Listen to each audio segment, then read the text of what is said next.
The work from home trend is winning right now in a really big way, and the US office market as a whole has been struggling big time since the spring of last year. With tech giant Salesforce among the latest of dozens of major companies announcing an indefinite work from home option earlier this month, and their president and chief people officer saying the employee experience is about more than ping pong tables and snacks, the creative office model that drew in tech workers to companies like Google in the early 2010s seems to be going away and going away fast. So in this video, as a follow-up to last November's video on the state of the office market rounding out 2020, we'll take a look at what the data is telling us about the office market today and if things are starting to look up for office investors or if we're just starting to see the beginning of a struggling office sector heading into the new year.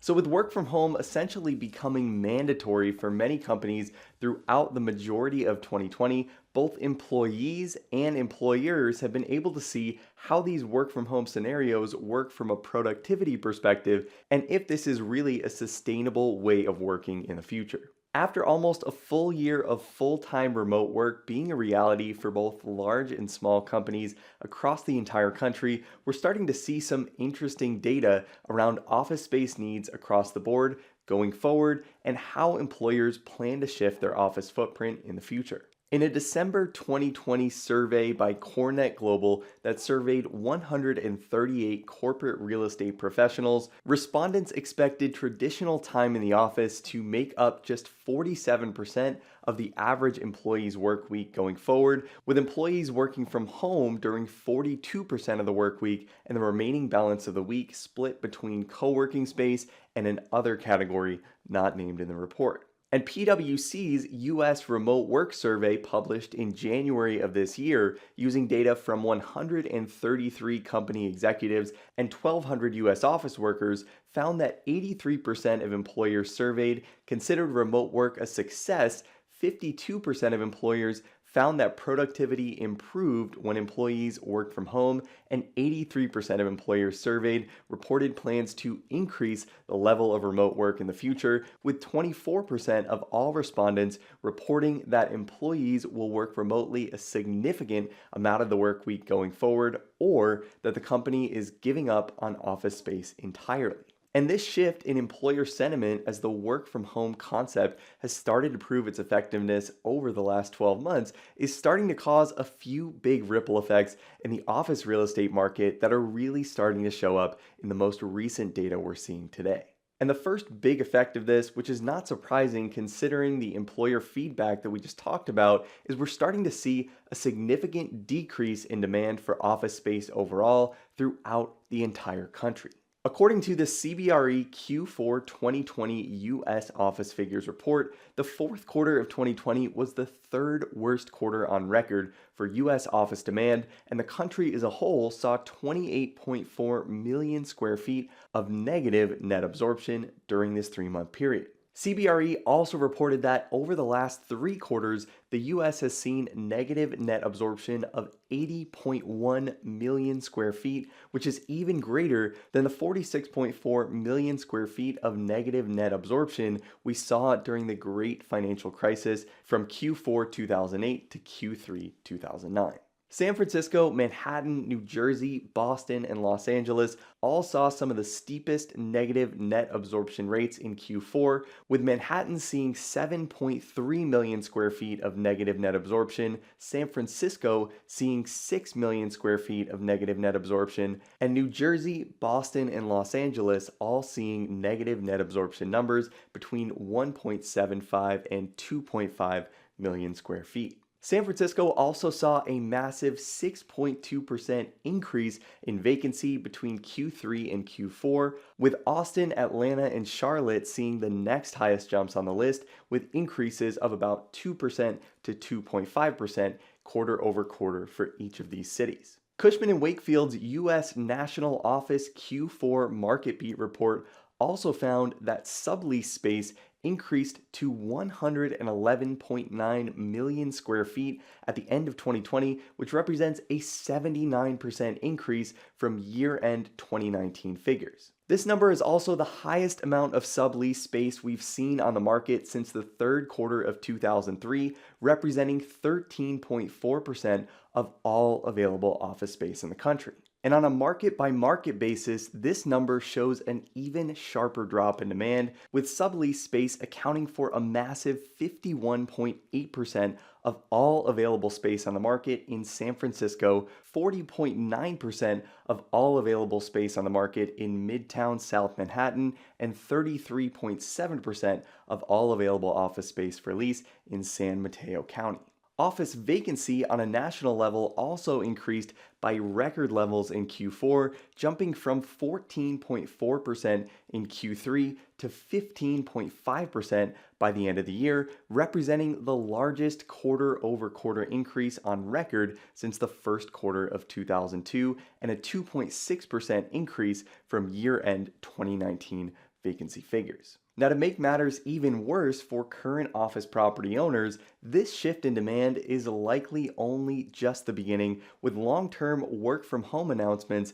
continuing in recent months from some of the largest companies in the country, which leads me to the second major effect on this list, that this decrease in demand doesn't appear to be going anywhere anytime soon. The file-sharing company Dropbox announced last October that they would allow all employees to work from home indefinitely after an internal survey within the company found that almost 90% of Dropbox employees said they were more productive at home, calling their new approach a virtual first model. Spotify announced their Work From Anywhere program earlier this month, calling their new program a distributed first model, allowing employees the opportunity to select whether they prefer to work mostly at home or in the office, as well as the specific geographic location they'll work from. Square, Twitter, Facebook, and Shopify all made huge news last spring as some of the first major companies to announce an indefinite work-from-home policy,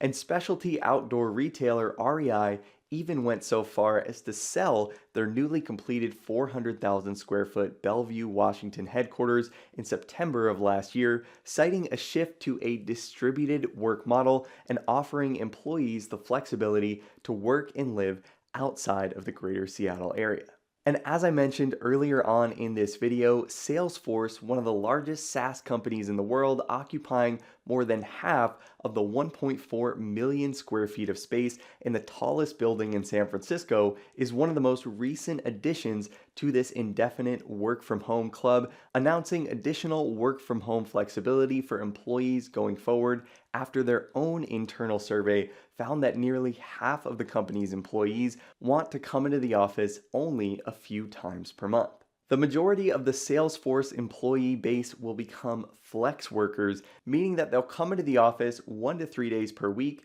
The smallest population of the company's workforce will work from an office location 4 to 5 days per week only if their role requires it, and the rest of their staff will plan to work remotely full-time going forward under this new plan. And this plan, similar to many other work-from-home arrangements proposed by major companies over the last 12 months, means that employees are going to have the option to choose both where and how they want to work going forward. And this leads me to my final point on this list, which is that although office demand is decreasing in almost all major markets across the country, suburban markets in secondary and tertiary cities might actually see demand increases as these remote work programs continue to roll out in the future, and employees are more and more able to choose where they work and where they live. According to CBRE data, even though major metros like San Francisco, Manhattan, and New Jersey saw significant demand decreases in 2020,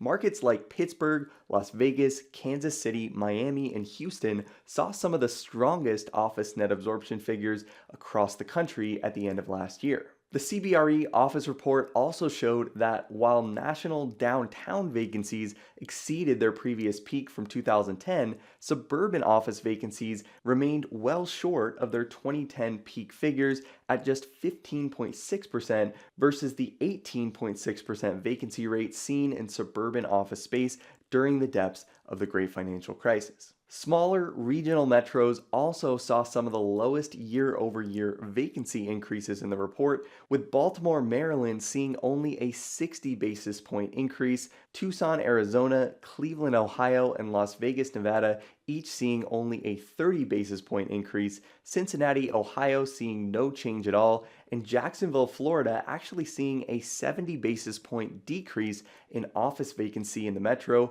over the last 12 months. And this data that we're seeing is in line with the strategies that many of these major companies are rolling out, with the work from anywhere model spurring the need for more satellite offices and dropping demand significantly for downtown office space in major metros in the process. According to the PwC survey we referenced earlier on in this video, 58% of employers surveyed plan to open more locations in satellite offices in suburbs, and 51% plan to consolidate office space but outside of major cities. And to that point, 56% of employers surveyed anticipated their total office space needs would actually increase in the very near future, with over 32% of respondents saying their office space footprint would grow by at least 15% in the next 3 years. And overall, this is all pointing towards not necessarily a massive continued decrease in overall office demand in the future, but instead a displacement of office demand going forward, moving away from these downtown areas in major gateway markets like New York, San Francisco, and Chicago, and moving towards increased suburban office demand in secondary and tertiary markets, and a shift in overall company preferences as this work from home model continues to be proven out on a larger scale. And for office investors, this means that the opportunity going forward may be to get ahead of this planned expansion into satellite offices by investing in and improving well-located suburban office product in the metros where people are moving to today, and jumping on the trend of continued displacement from the coast into more affordable, low cost of living metros. So if you're looking at investing in office properties today or looking to land a role at an office-focused company, I hope you found this analysis helpful in understanding what is going on in the market today. And if you want to learn more about underwriting and analyzing office deals and other commercial real estate property types, make sure to check out Breaking the CRE Academy, which includes courses on office property underwriting and analysis, pre-built acquisition and development models for office and other commercial property types, and step-by-step walkthroughs on how to build your own office models from scratch in Excel, and I'll link that in the description below. And as always, I'd love to hear your thoughts on where you think the office market is going, or what you're seeing in your local market right now. And if you like this video and want to see more content like this, make sure to like the video to let me know, and subscribe to the channel so you don't miss any new content as soon as it's released. So thanks so much for watching, guys. If you're an office investor or looking to break into a company that focuses on office properties, I hope you found this helpful, and I'll see you in the next video.